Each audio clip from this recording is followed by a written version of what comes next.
अस्सलाम वालेकुम, मेरा नाम डॉक्टर अवैस अनवर है और ये बॉटनी का पेपर है बहरिया का ना। क्वेश्चन नंबर 1 है microscopic pores on the woody stem. ठीक है, लीव्स के अंदर की बात नहीं हो रही बल्कि वुडी स्टेम की बात हो रही है। तो माइक्रोस्कोपिक पोर्स जो वुडी स्टेम के अंदर होते हैं फॉर द गैस एक्सचेंज, तो ये लेंटिसल्स कहलाते हैं। सेप्रोफाइट नहीं स्पोरोफाइट ऑफ हॉर्नवर्ड्स जो एंथोसेराटी हैं, they have special features that it has. तो जो स्पोरोफाइट होते हैं हॉर्नवर्ड्स के जो स्पोरोफाइट होते हैं उनके पास मेरिस्टेम होता है।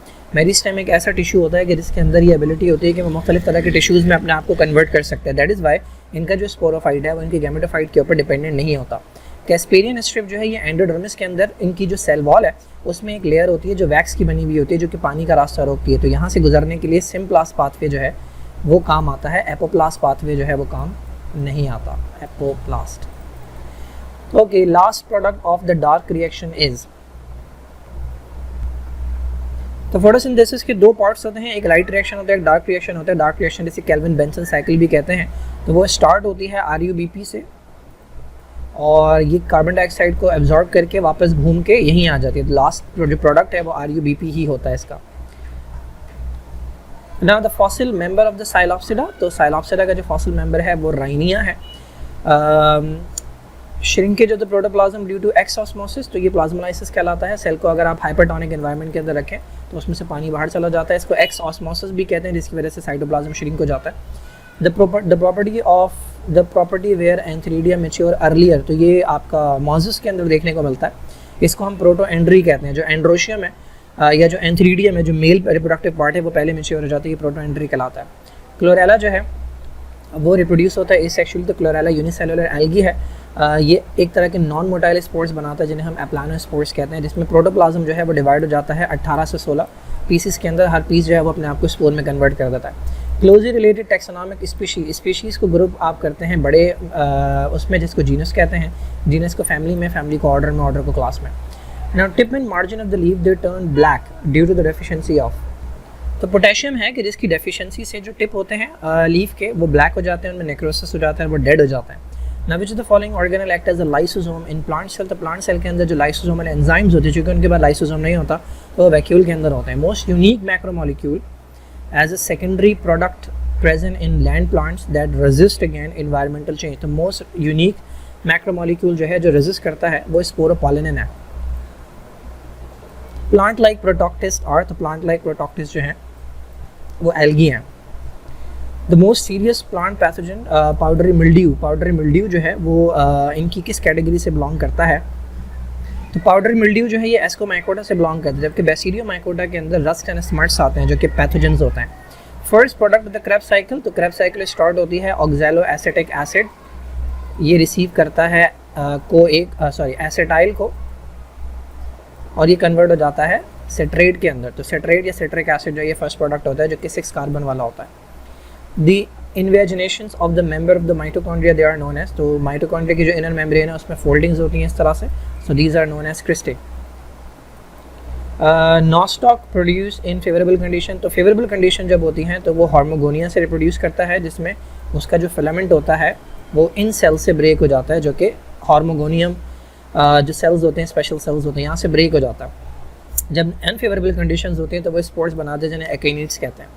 DNA is present in. तो डीएनए जो है वो न्यूक्लियस के अंदर मौजूद होता है। न्यूक्लियस के अलावा अगर पूछा जाए तो माइटोकॉन्ड्रिया और क्लोरोप्लास्ट।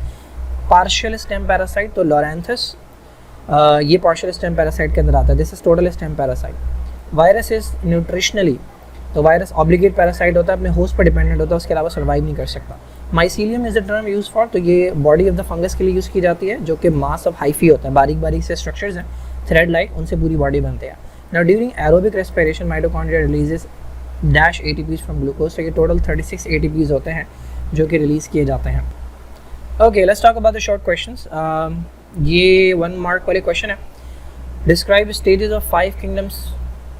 डिस्क्राइब पता नहीं क्या लिखा है। 5 kingdom system of living organism is propose. अच्छा, रॉबर्ट विटेकर की जो क्लासिफिकेशन है जो मॉडिफिकेशन से पहले वाली है, उसके 5 किंगडम्स जो है उनके बारे में लिखना है। What is heterospory? एक ऐसा प्रोसेस में 2 तरह के स्पोर्स बनते हैं। कार्निवोरस प्लांट्स इंसेक्ट को क्यों इस्तेमाल करते हैं? क्योंकि उनकी मिट्टी के अंदर नाइट्रोजन की कमी होती है। Why water potential value of turgid cell becomes 0। Okay, so जो वाटर पोटेंशियल होता है वो बराबर होता है मैं साइन यूज़ नहीं कर रहा, मैं खाली अल्फ़ाबेट यूज़ कर रहा हूँ। वाटर पोटेंशियल जो है वो बराबर होता है सॉल्यूट पोटेंशियल के, और उसके साथ आप ऐड करते हैं प्रेशर पोटेंशियल। अच्छा, अब एक सेल है हमारे पास, प्लांट का सेल है, ठीक है, ये इसके अंदर वैक्यूल है, इसको आपने रखा है हाइपोटोनिक सॉल्यूशन के अंदर, ठीक है, हाइपोटोनिक। जब ये हाइपोटोनिक है तो इसका मतलब लाजमी है कि जो सेल के अंदर का सॉल्यूशन है वो हाइपोटोनिक है ना। वाटर मूव करता है हाइपो से हाइपर, तो वाटर जो है वो अंदर आना शुरू करेगा ना। वाटर जो है वो अंदर आ रहा है, कंटिन्यूसली अंदर आ रहा है, जिसकी वजह से वैक्यूल का साइज़ जो है वो इंक्रीज़ होता जा रहा है ना। एक पॉइंट ऐसा आएगा कि अंदर का जो पोटेंशियल है, जिसको हम सॉल्यूट पोटेंशियल या ऑस्मोटिक पोटेंशियल कहते हैं, वो बराबर होने लगेगा किसके, प्रेशर पोटेंशियल की। अब ये प्रेशर पोटेंशियल क्या होता है, जैसे जैसे वाटर अंदर आता है, वाटर ये जो सेल की सेल वॉल है वो स्ट्रेच होती है। अब जब ये स्ट्रेच होती है तो अंदर जो आ रहा है वाटर वो बाहर की तरफ प्रेशर लगा रहा है, ठीक है, और ये जो सेल वॉल है ये अंदर की तरफ प्रेशर लगाना शुरू करती है। जब ये स्ट्रेच होती है तो ये अंदर की तरफ प्रेशर लगाना शुरू करती है। एक पॉइंट ऐसा आता है कि जब ये दोनों प्रेशर्स जो हैं ये बराबर हो जाते हैं, यानी जो सॉल्यूट पोटेंशियल का प्रेशर है और जो प्रेशर पोटेंशियल का प्रेशर है वो दोनों बराबर हो जाते हैं। जब ये और चूँकि ये दोनों बराबर हैं, फॉर एग्जांपल इसकी वैल्यू अगर 10 है, सॉरी इसकी वैल्यू -10 है तो इसकी वैल्यू +10 है, क्योंकि ये दोनों ऑपोजिट डायरेक्शन के अंदर है। जब ये दोनों वैल्यूज़ बराबर हो जाती हैं तो एक दूसरे को कैंसिल आउट कर देती हैं। ये वाली जो कंडीशन है सेल की, इसको हम टर्जिट कहते हैं, जिस वक्त सॉल्यूट पोटेंशियल और प्रेशर पोटेंशियल ये दोनों, इन दोनों की वैल्यू बराबर हो जाती है। तो जब ये दोनों की वैल्यू बराबर हो जाएगी और ये दोनों ऑपोजिट डायरेक्शन के अंदर है तो वाटर पोटेंशियल की जो वैल्यू जाती है वो 0 हो जाती है। तो एक टर्जिट सेल के अंदर जो वाटर पोटेंशियल है वो 0 इसी वजह से होता है क्योंकि उसके अंदर जो सॉल्यूट पोटेंशियल है उसकी वैल्यू और जो प्रेशर पोटेंशियल है उसकी वैल्यू एग्जैक्टली बराबर होती है और वो एक दूसरे के ऑपोजिट होती है, तो वो एक दूसरे को कैंसिल आउट करती है।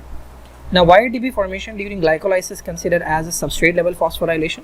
तो phosphorylation का मतलब होता है फॉस्फेट का ऐड होना, या फिर ATP की फॉर्मेशन को भी phosphorylation कहते हैं। सबस्ट्रेट लेवल phosphorylation इसलिए कहते हैं क्योंकि जब ADP आता है ग्लाइकोलाइसिस के अंदर, जब ADP आता है और वो कन्वर्ट होता है ATP के अंदर, तो ये जो तीसरा फॉस्फेट मिला है, इसके पास 2 फॉस्फेट थे, इसके पास 3 है, ये जो तीसरा फॉस्फेट मिला है ये इसको किसी मॉलिक्यूल से मिला है, ठीक है। वो जो मॉलिक्यूल एक दूसरे के अंदर कन्वर्ट हो रहे होते हैं ये उन मॉलिक्यूल से मिला है। तो चूंकि मॉलिक्यूल को हम सबस्ट्रेट भी कहते हैं तो दैट इज़ वाई इस फॉस्फोराइलेशन को हम सबस्ट्रेट लेवल फॉस्फोराइलेशन कहते हैं, क्योंकि जो फॉस्फेट अटैच हुआ है ATP के अंदर वो किसी सबस्ट्रेट या किसी मॉलिक्यूल से आया है।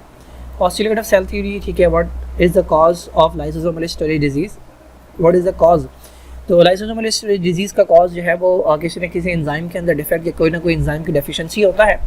3 आपके पास बुक के अंदर मौजूद हैं।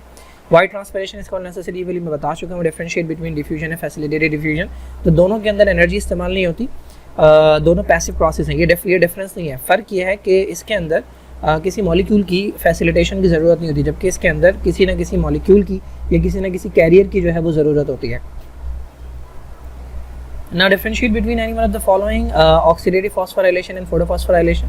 तो ऑक्सीडेटिव फॉस्फोराइलेशन जो है ये आपकी जो माइटोकॉन्ड्रिया के अंदर इलेक्ट्रॉन ट्रांसपोर्ट चेन होती है उसके अंदर होती है, जिसके अंदर जो मॉलिक्यूल्स हैं लाइक NAD है, NADH2 है या FADH2 है, इनमें ऑक्सीडेशन होती है। ऑक्सीडेशन का मतलब यह है कि इनमें से इलेक्ट्रॉन्स निकलते हैं और वो इलेक्ट्रॉन्स फिर एक से दूसरे मॉलिक्यूल में, दूसरे से तीसरे मॉलिक्यूल में जाते हैं, इसकी वजह से ATP फॉर्मेशन होती है, तो ऑक्सीडेटिव फॉस्फोराइलेशन होती है। जबकि फोटोफॉस्फोराइलेशन के अंदर जो लाइट है उसकी मौजूदगी के अंदर उसकी मौजूदगी की वजह से, लाइट की मौजूदगी की वजह से ATP फॉर्मेशन होती है, तो ये फोटोफॉस्फोराइलेशन कहलाते हैं। जिम्नोस्पर्म एंजियोस्पर्म का रेफरेंस मैंने करवाया है, write a note on control of bacteria, write a note on cytoskeleton, partial stem parasite, ठीक है। LS ऑफ एनाट्रोपस, क्या लिखा हुआ है ये पता नहीं, ओव्यूल ऑफ द एंजियोस्पर्म, ठीक है। Transfer section of marchantia thallus, asexual reproduction, zygomycota, structure and function of the chloroplast, Golgi bodies, ठीक है, इजी है। Life cycle of moss and fern plant, okay. Transpiration and transpiration pull theory, stage of photosynthesis that takes place in the stroma, तो ये dark reaction है। Detail process, describe in detail process of pyruvic acid synthesis during respiration. Pyruvic acid synthesis का मतलब ये है कि ये glycolysis के बारे में पूछ रहे हैं, okay. Life cycle of halwa.